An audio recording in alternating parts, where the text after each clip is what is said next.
plavi čuperak.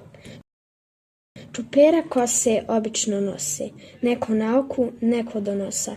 Ali ima jedan čuperak plavi. Zamisli gdje? U mojoj glavi. Kako u glavi da bude kosa? Lepo, u glavi. To nije moj čuperak plavi, već jedne sanje iz 6. A. Pa šta? Vidjet ćeš šta. Kad jednog dana čuperak nečije kose tuđe malo u tvoju glavu uđe, pa se umudriš, udrveniš, pa malo po malo, pa pocrveniš. Pa grickaš nokte i kriješ lice, pa šalješ tajne cjeduljce.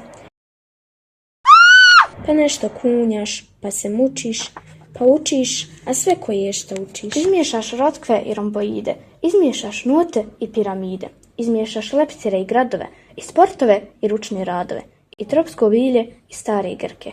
I lijepo ne znaš šta ćeš od muke.